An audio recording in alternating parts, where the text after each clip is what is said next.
नमस्कार, मैं हूं नीरज मिश्रा और आप देख रहे हैं आज की खबर। खबरों की शुरुआत करते हैं। सबसे पहले खबर नीट पेपर लीक से जुड़ी हुई। नीट पेपर लीक को लेकर फास्ट ट्रैक कोर्ट में सुनवाई पहले दिन सीबीआई के वकील गैर हाजिर रहे। फास्ट ट्रैक कोर्ट में पहले दिन सुनवाई टल गई है। आरोपियों की जमानत पर आज सुनवाई होनी थी। अब मामले की अगली सुनवाई 3 अगस्त को होगी। तो पहले दिन फास्ट ट्रैक कोर्ट में सुनवाई टल गई। आज आरोपियों के जमानत पर सुनवाई होनी थी।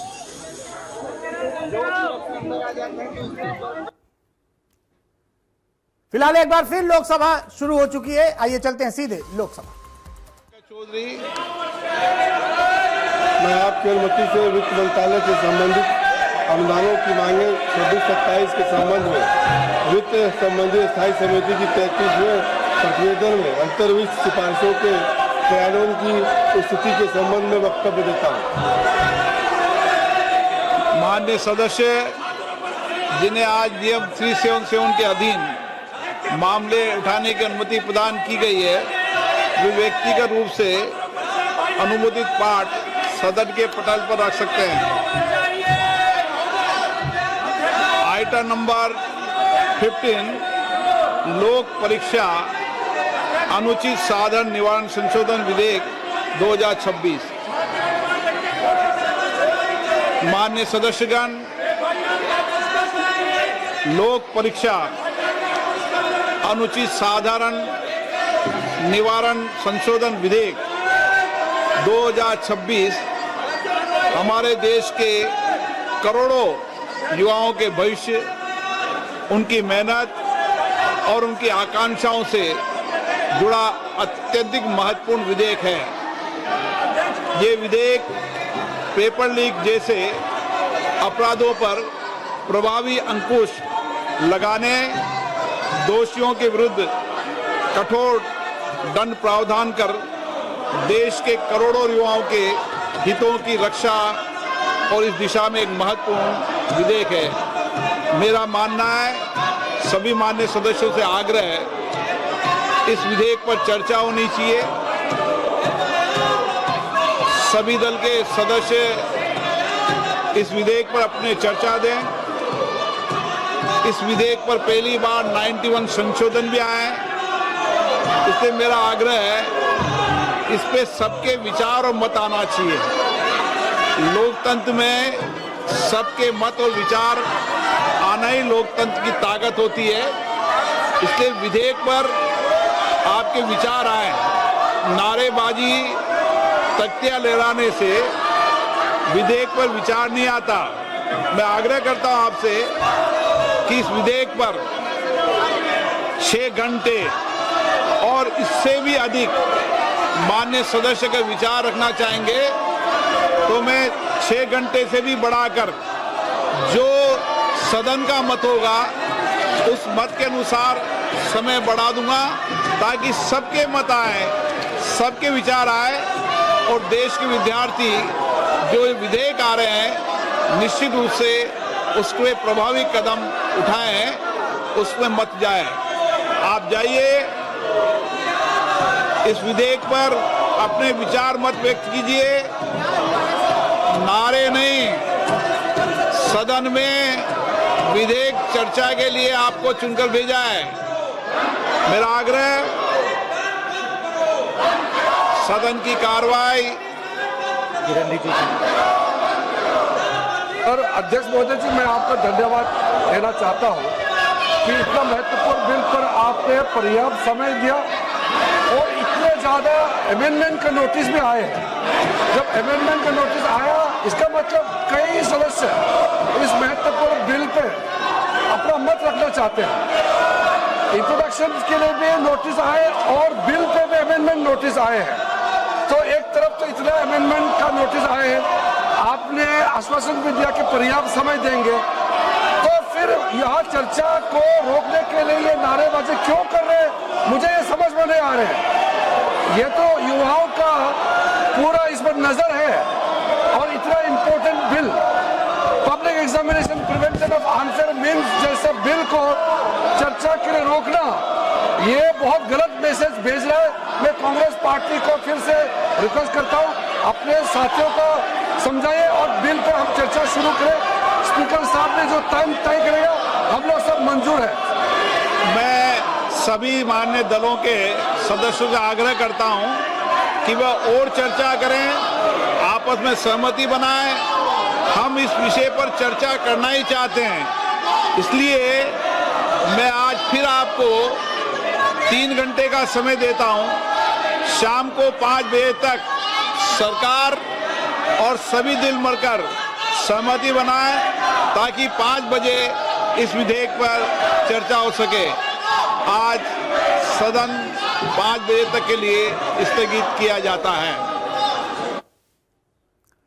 तो फिलहाल लोकसभा और राज्यसभा की कार्रवाई अब स्थगित हो गई, एक बार फिर से स्थगित हुई है। यह तीसरी बार है जब आज लोकसभा और राज्यसभा दोनों की कार्रवाई स्थगित कर दी गई है। लोकसभा राज्यसभा की कार्रवाई 3 बजे तक और लोकसभा 5 बजे तक स्थगित कर दी गई है। विपक्ष का टकराव लगातार जारी है। पेपर लीक पर पेश हुआ आज बिल। पेपर लीक पर रोक लगाने के लिए केंद्र सरकार ने आज बिल पेश किया, जिस पर चर्चा होनी थी, लेकिन इस पर कोई चर्चा नहीं हो सकी। विपक्ष का लगातार हंगामा सदन में जारी रहा, तो लिहाजा एक बार फिर से लोकसभा और राज्यसभा की कार्रवाई स्थगित कर दी गई है। राज्यसभा 3 बजे तक और लोकसभा 5 बजे तक।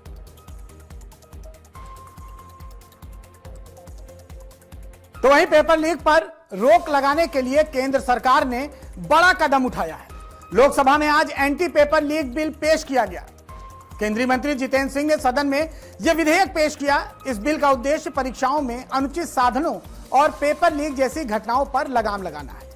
वहीं अब इसके बाद इस बिल पर संसद में चर्चा होनी है और आगे की प्रक्रिया उसके बाद शुरू होगी।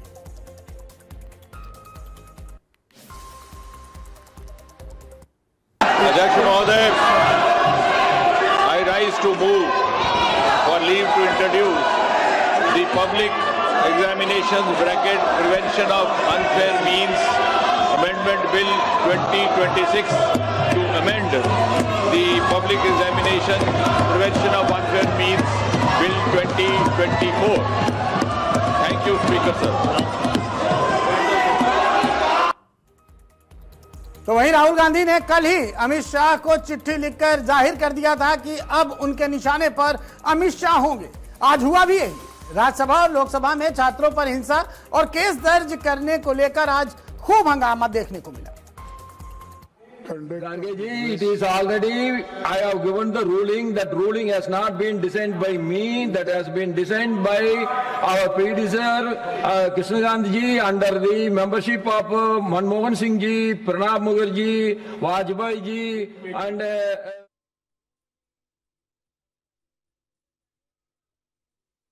Article 75. As Council of Ministers shall be collectively responsible to the House of People. मेरा सिर्फ एक विनम्र अनुरोध है कि सदन सर्वोच्च जगह है जहां जो कुछ देश में हो रहा है उसको बताने की जिम्मेदारी मंत्रिपरिषद की, सरकार की है।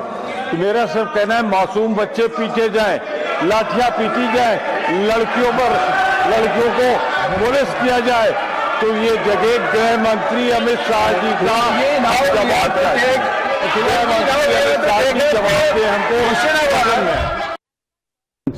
Kiran Rijiju is not our party leader. He is representing the government of India. Which type of government? Now the government of India having AK-47 is using against the students in Bihar. Pellet is using against the students in Delhi. This is the government sitting there. He is the representative of that government. Who care him, brother? And what about your demand? You will stick to your demand? Our demand is very clear. Where the Home Minister? Where is he hiding? This has to be answered. He has to come and to the Lok Sabha and he has to explain who ordered for this AK-47 in Bihar, who ordered pellets in Delhi. He has to answer. Why he is not answering? He is the Home Minister of the country. He is ruling Delhi, basically through Lieutenant Governor. He has to answer. He is not at all coming. Police वालों के खिलाफ action लिया है। तस्वीरें भी सामने आ रही है यहाँ पर AK-47 हद हो गई है। ये इन्होंने अभी भी FIR दर्ज की है स्टूडेंट्स के खिलाफ, शायद कल रात को या आज सुबह, बिहार में, बंगाल में। तो ये अपनी आदतों से बाज तो आए नहीं है। और मैंने सुना है, वेरीफाइड नहीं है, लेकिन मैंने सुना है कि जो लड़कियां गई थी प्रोटेस्ट में, कई लड़कियों के पेरेंट्स को फोन आ रहे हैं, उनको धमकाया जा रहा है कि तुमने अपनी लड़कियों को भेजा। क्या मतलब है? क्या हमारे देश में लड़की प्रोटेस्ट नहीं कर सकती? क्या मतलब है? AK-47 are these terrorist? What is wrong with this? तो भारतीय जनता पार्टी के शासन में हम देख ही रहे हैं कि कैसे युवाओं पे भी अत्याचार नहीं रुक रहा है। और जहां पैलेट्स जलाई गई बच्चों में दिल्ली में, और आप जैसे बता रहे हैं कि बिहार में AK-47 का प्रयोग है, तो ये बहुत ही निंदनीय घटना है। और एक लोकतंत्र में रहते हुए भी कहीं ना कहीं लोगों की जो स्वतंत्रता है, जो फ्रीडम है और जो स्पिरिट है, उसको मारा जा रहा है भारतीय जनता पार्टी की सरकार में। तो वहीं बिहार के सिवान में छात्रों पर फायरिंग मामले में बड़ी कार्रवाई हुई है। छात्रों पर AK-47 से गोली चलाने वाले पुलिसकर्मी अभिषेक पटेल को निलंबित कर दिया गया है। आरोपी पुलिसकर्मी SIT में तैनात था और SP की सुरक्षा में ड्यूटी कर रहा था। फायरिंग में 3 छात्र घायल हुए थे। मामले की जांच अभी जारी है। इस घटना को लेकर कांग्रेस सांसद राहुल गांधी और तेजस्वी यादव समेत विपक्षी नेताओं ने सरकार पर जमकर निशाना साधा। वहीं इस मामले की जांच को लेकर CRPF DG ने भी कार्रवाई की बात कही है।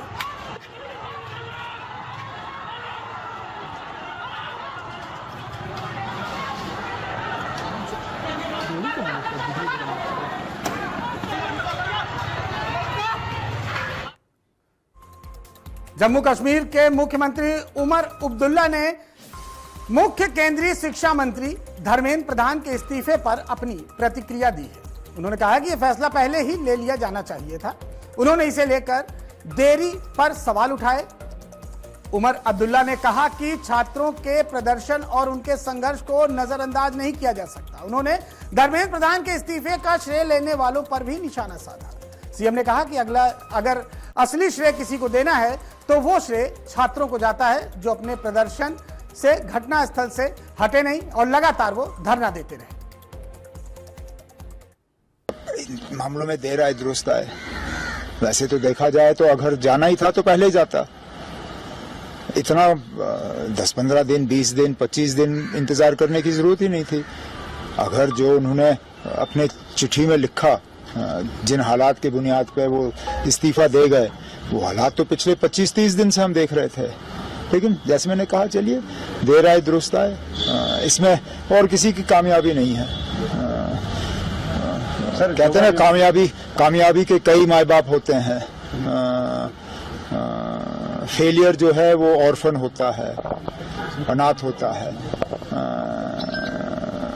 धर्मेंद्र प्रधान के इस्तीफे के क्रेडिट लेने वाले बहुत होंगे, लेकिन सही क्रेडिट अगर किसी को जाता है वो उन बच्चों को जाता है जो वहां से हिले नहीं और अपने मौक़िफ़ से पीछे हटे नहीं।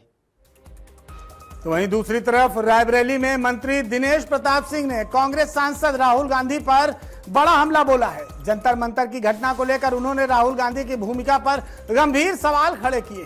मंत्री ने दोषियों के खिलाफ सख्त कार्रवाई की मांग दोहराई और छात्रों के हित को सर्वोपरि बताया। उन्होंने शिक्षा मंत्री के इस्तीफे की मांग को अपनी प्रतिक्रिया देते हुए कहा कि मोदी सरकार की शिक्षा व्यवस्था के साथ साथ उन्होंने तारीफ भी की। उन्होंने कहा कि कांग्रेस शासन पर हमेशा पेपर लीक होते थे, लेकिन बीजेपी शासन में कार्रवाई हो रही है।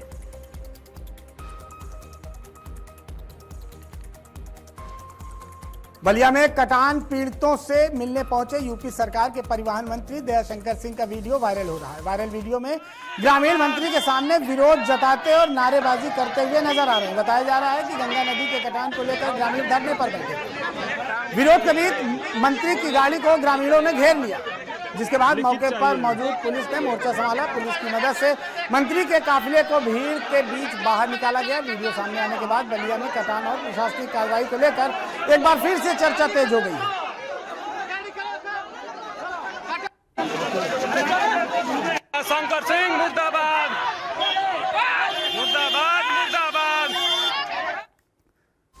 मुजफ्फरनगर में मुख्यमंत्री शिक्षक कैशलेस चिकित्सा योजना का शुभारंभ किया गया। सनातन धर्म महाविद्यालय में आयोजित कार्यक्रम में शिक्षकों और उनके परिजनों को योजना के तहत कार्ड वितरित किए गए। कार्यक्रम में प्रदेश सरकार के मंत्री कपिल देव अग्रवाल मुख्य अतिथि के रूप में मौजूद रहे। मुख्यमंत्री योगी आदित्यनाथ ने ऑनलाइन के जरिए कार्यक्रम को संबोधित कर शिक्षकों को योजना की जानकारी दी। उन्होंने कहा कि ये योजना शिक्षकों के लिए सरकार की सबसे बड़ी सौगात है और उन्हें बेहतर स्वास्थ्य सुविधाएं उपलब्ध कराई जाएंगी। वहीं कार्यक्रम में जिले के कई अधिकारी, शिक्षाविद और बड़ी संख्या में शिक्षक मौजूद रहे। आज सनातन धर्म कॉलेज मुजफ्फरनगर में माननीय मुख्यमंत्री श्री योगी आदित्यनाथ जी के द्वारा जो टीचर्स को और उनके आश्रितों को, teachers plus non teaching staff जो भी डिग्री कॉलेज का है, चाहे वो सेल्फ फाइनेंस कॉलेज हो या फिर एडेड कॉलेज हो या गवर्नमेंट कॉलेज हो, सभी के स्टाफ को और उनके आश्रितों को 5 लाख तक की कैशलेस सुविधा दी गई है। तो उसका आज माननीय योगी आदित्यनाथ जी ने आगरा में उद्घाटन किया। तो उसका लाइव प्रसारण हमारे महाविद्यालय में हो रहा है। जनपद के लिए हमारे महाविद्यालय को इसका नोडल केंद्र बनाया गया था। माननीय मंत्री श्री कपिल देव अग्रवाल जी ने इसका उद्घाटन किया और उसमें जो लाभार्थी हैं, लगभग 20 लाभार्थियों को सांकेतिक रूप से उन्होंने कार्ड का वितरण किया। राजकीय महाविद्यालयों को आदि मुख्यमंत्री श्री योगी आदित्यनाथ ने चिकित्सा सुविधा से युक्त कराने के लिए कैशलेस चिकित्सा सुविधा उनको कराने का कार्यक्रम मुख्यमंत्री सुन की घोषणा की, आप सबने देखा। और महाविद्यालय, निजी विश्वविद्यालय, निजी कॉलेज, उसके अलावा स्टाफ, ऐसे सब लोगों को पोषित करने का क्या 5 लाख रुपए की राशि, बड़ी राशि होती है। और इससे पूर्व में आदरणीय मुख्यमंत्री जी बेसिक शिक्षा के सभी टीचर्स को, भोजन माताओं को, आशाओं को, आंगनवाड़ियों को, इंटरमीडिएट कॉलेज, अनुदेशक, कार्यदेशक, ऐसे लोगों को इन शिक्षा के क्षेत्र में जिनका मूल्य योगदान है, ऐसे सभी एप्लीकेंट अभ्यर्थी, चाहे महिला हो चाहे पुरुष हो, उनको पूरे परिवार के लिए 1 वर्ष से 5 लाख रुपए का चिकित्सा सुविधा देने का काम ये मुख्यमंत्री घोषणा की है। खबरों में आगे बढ़ते हैं। श्री आनंदम धाम पीठ वृंदावन के पीठाधीश्वर सदगुरु श्री रितेश्वर जी महाराज ललितपुर पहुंचे। वहां पर उन्होंने धर्म, संस्कृति और शिक्षा को लेकर बड़ा बयान दिया। सर्किट हाउस में प्रेस कॉन्फ्रेंस के दौरान उन्होंने सनातन राष्ट्र की कल्पना को लेकर अपने विचार साझा किए। महाराज ने कहा कि पाश्चात्य संस्कृति के प्रभाव से बचाने के लिए देश भर में गुरुकुल स्थापना के प्रयास किए जा रहे हैं। छात्र आंदोलन पर उन्होंने कहा कि पेपर लीक से छात्रों की मेहनत प्रभावित होती है, इसलिए उनकी मांगे जायज हैं। उन्होंने आंदोलन की आड़ में देश विरोधी गतिविधियों पर सख्त कार्रवाई की जरूरत भी बताई। वहीं सदगुरु रितेश्वर जी महाराज ने कहा कि संतों का उद्देश्य देश में सत्य और धर्म की स्थापना करना है। के किसी भी नागरिक का लोकतंत्र में अधिकार है। ये राजतंत्र तो है नहीं कि राजा के विरुद्ध नहीं जाना है। छात्रों को लगा कि उनको प्रोटेस्ट करना चाहिए क्योंकि उनके नीट की परीक्षा खराब हो गई, पेपर लीक हो गए। अब वो जो छात्र थे वास्तव में दुखी थे, उन्होंने किया, पर उन छात्रों के आड़ में जिन लोगों ने देश को अस्थिर करने का प्रयास किया, मुझे विश्वास है कि गृह मंत्री ने और भारत के गृह मंत्रालय ने उनको देखा है, उनके विरुद्ध भी कार्रवाई होगी। छात्रों का स्वागत है, पर देश में अराजक स्थिति पैदा करने वाले लोग छात्रों की आड़ में जो छिपे हुए हैं, उनका स्वागत नहीं होगा। वहीं अयोध्या के श्री राम जन्मभूमि मंदिर में दर्शन व्यवस्था को लेकर ट्रस्ट ने बड़ा अपडेट दिया है। श्री राम जन्मभूमि तीर्थ क्षेत्र ट्रस्ट के सदस्य महंत दिनेंद्र दास महाराज ने व्यवस्थाओं को संतोषजनक बताया। उन्होंने कहा कि श्रद्धालुओं के लिए दर्शन और पूजा अर्चना की सारी सुविधाएं उपलब्ध हैं। महंत दिनेंद्र दास ने दावा किया कि अयोध्या में कार्यक्रम और व्यवस्थाएं सुचारू रूप से चल रही हैं। उन्होंने कहा कि भारत सरकार के सहयोग से आने वाले समय में व्यवस्थाओं को और अच्छा किया जाएगा। महंत ने बताया कि राम मंदिर में भक्तों की सुविधा और बेहतर प्रबंधन को लेकर लगातार काम जारी है। पूरा परिक्रमा किया, हर स्थान पर गणेश जी के यहाँ, हनुमान जी के यहाँ, सूर्य भगवान के यहाँ, दुर्गा जी के यहाँ, अन्नपूर्णा जी के यहाँ, शंकर जी, सबके यहाँ पुजारी सब पूजा पाठ कर रहे हैं। दर्शन करने में कोई कमी नहीं है। श्रद्धालुओं किस तरीके से श्रद्धालु आ रहे हैं, दर्शन पूजन कर रहे हैं वहाँ पर? श्रद्धालु बढ़ ही रहे, घट नहीं रहे। दर्शन की कोई कमी नहीं है। दान को लेकर के किस तरह की व्यवस्थाएं वगैरह की गई है? दान के लिए हम लोग राम लोग जो अपने पहुँच जाएगा ना। श्रद्धालु जो आते हैं उनका दान की व्यवस्था है? श्रद्धालुओं को कोई कमी नहीं है। जौहर विश्वविद्यालय मामले को लेकर अपना दल कमेरावादी ने विश्वविद्यालय पर किसी भी कार्रवाई का विरोध किया है। पार्टी की राष्ट्रीय महासचिव मोहम्मद हाफिज मोबिन ने इसे राजनीतिक विद्वेष से जुड़ा मामला बताया है। उन्होंने कहा कि कार्रवाई से हजारों छात्र छात्राओं की शिक्षा प्रभावित होगी। अपना दल कमेरावादी ने सरकार से शिक्षा संस्थानों के खिलाफ किसी भी कदम से बचने की अपील की है। वहीं पार्टी ने जरूरत पड़ने पर सड़क से लेकर न्यायालय तक संघर्ष करने का ऐलान किया है। तो वहीं संत कबीर नगर में दर्दनाक सड़क हादसा सामने आया है। यहां शहर कोतवाली क्षेत्र में कुर्तिया चौराहे पर तेज रफ्तार ट्रक अनियंत्रित होकर टीन शेड में जा घुसी। हादसे में पति पत्नी और 2 बच्चों की मौत हो गई। बताया जा रहा है कि ट्रक की चपेट में आने से इन सभी ने मौके पर ही दम तोड़ दिया। घटना के बाद ट्रक चालक मौके से फरार हो गया। हादसे की सूचना पर पहुंची पुलिस ने शवों को पोस्टमार्टम के लिए भेज दिया। साथ ही आरोपी ट्रक चालक की तलाश में दबिश देना भी शुरू कर दिया गया।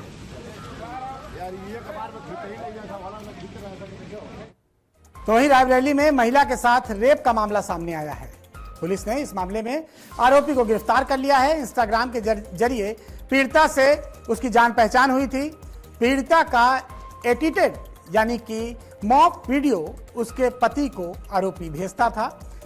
रिश्तेदारी में आरोपी आया हुआ था और उसने महिला के साथ दुष्कर्म भी किया। आरोपी का नाम मोहम्मद अहमद है, जो कि महाराष्ट्र का रहने वाला है।